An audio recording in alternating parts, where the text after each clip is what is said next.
Good day, everyone. Good day, students. We are now discussing data structures, three data structures. So, ano ba yung tinatawag natin na tree when it comes to data structure?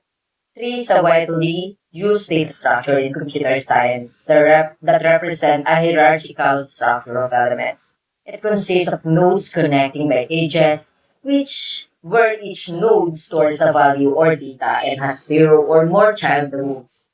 A tree is a recursive data structure as each child node can itself be a tree.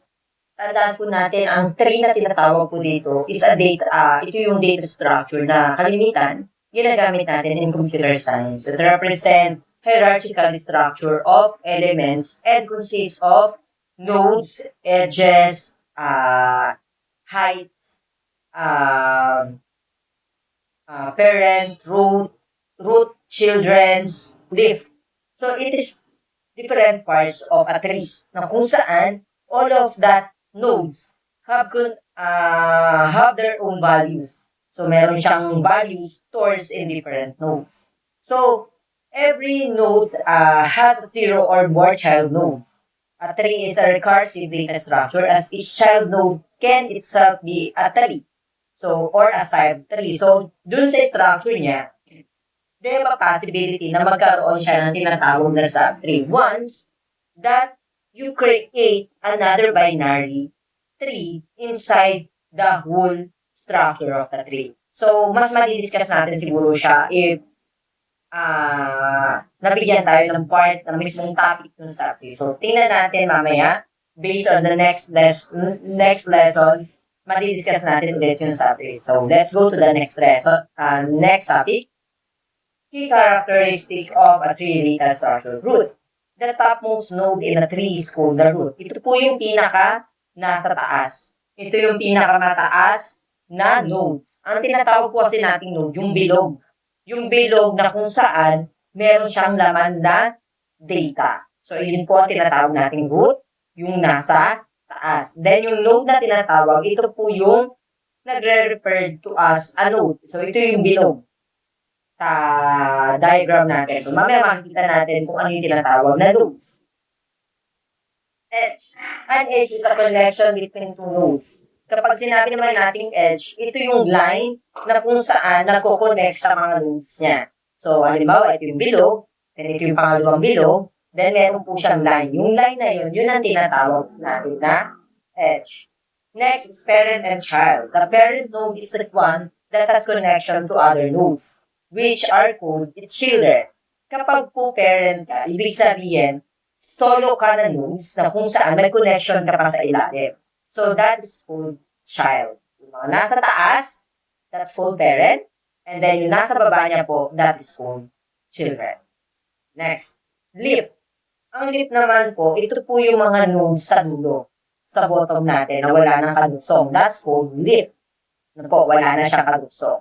Pag sinabi naman po natin na subtree, a tree formed by a nodes and its descendants called a subtree. Once na nakabuo kayo ng another form of binary tree, that is called subtree. Kapag sinabi po kasi natin binary tree, it is composed of root and children. So once na meron ka ng node, meron ka ng root, then you have two children, automatically that is called subtree. Height. The height of a tree is the length of the longest path from the root to a leaf. So, ibig sabihin, kapag sinabi po natin height, ito yung magiging height niya mula sa top papunta sa baba. So, tinitingnan nito kung ano ba yung nagiging height niya papunta dun sa lap. So, binibilang ito yung number of rows na kung saan may laman na nodes. So, kung tatlo po yun, may tatlo kang height. So, 3 height po ang tawag natin. Next is depth. The depth of node is the number of edges. Ito naman yung number o bilang ng edges from the root to the nodes. So, ilan bang edges yung meron tayo mula sa root papunta sa mga nodes natin. Then, kapag sinabi naman natin path, ito yung sequential part of nodes kung paano siya kumukonect sa bawat edges niya. So, mamaya din makikita natin after this topic, madidiscuss natin kung ano ba yung mga parts na yan. Siguro nagtatanong kayo, ano ba yung sinasabi ni sir? So, this time, I will I provide an example for the tree data structure para mas maintindihan natin itong mga characteristic ng tree data structure. So sa part na to, we have parts of a tree data structure and that is the characteristic. So ano ba yung mga characteristic na to? First, yung tinatawag natin na root. So mapapansin natin, that is the root katulad ng explain ko kanina. It is the topmost. Ito yung pinaka nasa taas na bilog. Na kung saan nagsosulo lang. So that's called root. And next is edge. Ito po yung line na nagko-connect sa mga nodes. So A, B, A, C, B, D, B, E, C, F, and C, G. Yung mga line na yan, that is called edges. Next is yung tinatawag na children. Ang children na sinasabi po natin is two nodes under by one root. So, katulad po na yan, A, under niya po yung P at saka C. So, that is called children. Next is yung tinatawag natin na leaf. Since yung D, E, F, G ay wala na pong kadugtong, iyan po yung nasa bottom. Siya po yung pinaka nasa dulo. So, that's called leaf. And lastly, is yung tinatawag na subtree. Yung subtree, katulad po na sinabi ko, once na nakabuo kayo ng another binary, tree, that is called subtree. So, from A, which is the parent, then D and E is the children. So, that's called subtree. And last is, ang huli po is yung tinatawag natin na root. Yung tinatawag natin na height. Since it have A, B, D. Sa tatlong to, we have 3 nodes. So, ang height po niya ay 1, 2, 3. 1, 2, then 3. So, yan po ang number of height. Types of trees. So, after we discuss the parts and the characteristic of the trees, we are now talking about types of trees. First is binary tree. A tree where each node has at most 2 children, referred to as the left and the right child. Kung babalikan po natin yung sample, I discuss to you what do you mean binary tree. So ito po yung binary. Ito yung parent, then ito po yung children. So once na tinawag natin binary, it is consists of 1 root, then 2 children, or 1 parent and 2 children. Next is this.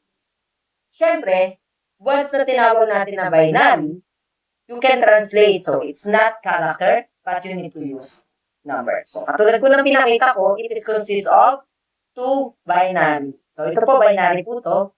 A, 1, 2, 3, 2, 4, 5, 3, 6, 7. So, that is called binary. So, same din po siya ng process, same din po siya ng part na meron. Next, binary search tree. Binary search tree in which for each nodes, the value of all the nodes in its left subtree are less than the node's value. And the value of all the nodes in its right subtree are greater. So, BSTS are commonly used for efficient searching and sorting operation. Yes. The BSTS po ay mas commonly siyang ginagamit when it comes in searching and sorting operation. And binary tree din po or binary search tree din po, the values of all the nodes in its left subtree are less than. Tandaan po natin, kapag po tayo ay magagawa ng binary search tree, we need to understand the rules or instruction when it comes in creating that. So first, in the left subtree, make it sure that your node's value is less than the root or less than to the parent. And to the right side naman is greater than to the root or nodes. Ano po? So, yun po ang binary search natin. So, katulad po nito, 10, 5, 3, 7. Yung 5, 3, at saka 7 is less than sa 10. Then, kung mapapansin niyo po dun sa kabila, 10, 15, 20. Yung 15 at 20 ay parehas na mas mataas sa 10. When it comes in binary search trees, hindi po kayo pwedeng mag-same or magparehas ng nodes. Next, ito po yung nodes na tinatawag natin na itong bilog. Yan po yung tinatawag na nodes. Next, balance tree. A tree where the height of the left and right subtrees of every nodes differ by at most one. Example, include ABL trees and red-black trees. Balance trees are used to maintain sorted data for efficient insertion, deletion, and search operation. Katulad po na sinabi ko, na sinabi na meaning, yung balance trees daw mas ginagamit when it comes to maintaining sorted data for efficient insertion. So, mas magaling siyang gamitin when it comes to maintaining sorted data for efficient, effective insertion, deletion, and search operation. So, wala po siyang select, where, or something. So, kalimitang ginagamit natin sa insertion, deletion, and search operations. Ang example po dito ay yung tinatawag natin na ABL. So, ano ba yung ABL na tinatawag natin? Or yung tinatawag natin na ABL3? Ang ABL3 po ay meron po tayo tinatawag na property balancing. Sa property po, for any nodes, the heights of the left and right subtrees differ by at most one. Balancing, after every insertion or deletions, the tree is rebalanced through rotation. So, meron po siyang tinatawag na rotations. First is single rotations. Left or right rotation lang po. Yung double rotation naman po, double rotation, left, right, or right, left rotation. So, dalawang klase. Yung single rotation, left or right lang po yung rotation niya na nangyayari.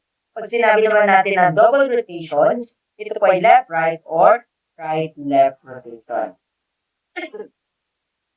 And the next, yung red, black tree, na nakasulat din sa example ng binary search tree, ay balance tree.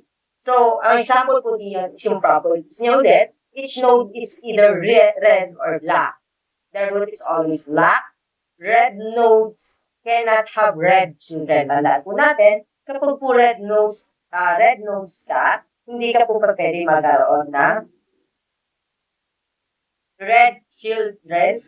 No two reds in a row. So, wala pong reds in a row. Every path from a node to its descendants null, nodes must have the same number of black nodes. Balancing or rebalancing is done during insertion, deletions, through color changes, and rotation. So, ilan lang po yan sa mga nabanggit natin sa meaning ng balance tree. Next is binary heap. Binary heap is a complete binary tree that satisfies the heap property, which means that the parent node is always greater than or equal to max heap or less than or equal to minimum heap its children. Tandaan po natin na when it comes in binary heap, you need to assure that the parent's node ay always greater than or equal to max heap. Hindi po siya pwedeng bumaba. Pag sinabi naman po natin children, kailangan mas mababa po siya sa children. Ay, dapat po siya ay less than or equal to children naman po. So, baliktad po yung tinatawag natin na parent at saka children node. NRE. NRE tree is a tree where each nodes can have at most n children. And that n children is n is equals to, ang equivalent po ng isang n ay 2. So, mas kalimitan siya ginagamit when it comes in representations of file system. Yung mga file system na yan, kalimitan nakita natin yan in a database. Next, try. Specialized tree used for storing strings. So, it is deeper to sa mga na-discuss kanina. This type of trees is representing character or of a tree. Ibig sabihin, character of a tree. Kanina po kasi character lang at the same time numbers. This time, this tree describes and explains that we can create a tree by using try representing character of a string. So, this pass down the tree represent words or prefixes. So, word or prefixes po ang pinagagamitan dito. Used in application like autocomplete and spell checking. So, mas kalimitan siya ginagamit siguro spell check. Ano po? Next. Operations on trees. So, we have traversal. Pre-order traversal, visit the root, then recursively visit the left subtree, and finally the right subtree. So when it comes to pre-order traversal, we need to visit always the left subtree and the right subtree. Hindi po pwedeng hindi. Kasi we need to check if yung laman ng left and right subtree natin ay tama at sakto para sa value ng root natin. In order traversal, recursively visit the left subtree, visit the root, and the right subtree. Once na-visit nyo po yung subtree, yung left, automatically diretso tayo sa root. Unlike to the first or pre-order traversal, kailangan natin i-check muna yung left and right bago tayo pumunta. Visit the root, then recursively visit the left subtree and right subtree. Una ang root, sumunod ang left and right subtree for pre-order traversal. Pero in order traversal naman, you need to visit first the left subtree, then sunod ay root, then right subtree, then root. So, yun po yung sequential or yung process ng pasok. Next is post-order traversal. Recursively visit the left subtree, the right subtree, and finally, root. So, dito, you need to check both left subtree, right subtree, then finally, saan mo bibisit yung root. So, magkakaiba po yung kanina, ang una natin, root, left subtree, then finally, right subtree. That's a pre-order traversal. When it comes in order traversal, ang ginawa naman natin, you need to visit the left subtree, then yung root. Then after nun, baka sa right subtree. Yung post-order naman, ang gawin natin, visit mo yung subtree, sunod, right subtree, then last, yung the root. So, magkakaiba yung process nila, di ba? Level order traversal. Visit nodes level by level, from the root to the leaves, also known as breadth-first traversal. So, we need to visit level per level po. Yung titingnan natin. Hindi po siya per subtree or root. Hindi po. Level by level po yung mag-visit natin. Next, insertion. Insert a new nodes into tree while maintaining the tree structure and properties like in a binary search tree or heap. Tandaan po natin, we need to be sensitive when it comes to inserting nodes because that insertion or that process will pwedeng maging dahilan can cause problems and errors when it comes in process of the insertion. So, kailangan maayos at tama po yung properties at yung pag-insert natin ng mga nodes. Next, search. Look for a specific node based on its value. Tandaan po natin, when it comes in search, parang sa system lang po tayo. Parang kapag tayo po ay nasa Google, kapag na-search po tayo, mayroong mga key na kung saan kinukuha nila para ma-search yung mga information sa kailangan natin. And that key is the value na kailangan or specific node or yung unique node or the content or the value of the nodes. So, iyon po yung pwede. Yun kasi yung search niya. In binary search is, search operations are efficient because of the ordered structure. Since you are using ordered structure, mas nagiging mas madali. Mas nagiging specific because of the value under by the nodes. Lahat ng value na nasa nodes. Next, deletion. Replacing, deleting, removing. So, masasabi natin na that is one of the hardest part when it comes in trees. Because deletion is permanently deleted. So, mahirap ibalik, di ba? You need to replace it. And the question is, yung i-replace nyo ba ay tama? So, tandaan po natin when it comes in trees, you need to be sensitive again. Kasi yung deleting po kasi, hindi po siya ganun kadali. You need to know ano talaga yung dideleted What is the reason why you need to delete it? Because you need to maintain its property. Kahit sabihin mo na nag-delete ka, kailangan yung buong properties ng tree na maintain pa rin habang nagre-remove ka ng mga nodes from the tree. So, ibig sabihin, it's very crucial and critical in removing or deleting the nodes. Next, advantages of trees. Hierarchical data representation. Trees naturally represent hierarchical relationships such as organizational structures, files, system, and decision trees. This part of hierarchical data representations from the word data representation, it is very important because it provides organizational structures, file system, and decision trees. So it can help the owner or who use that kinds of trees to guide the organizational structures, same time to decide. So malaki ang bahagi niya when it comes to decision trees. Efficient searching.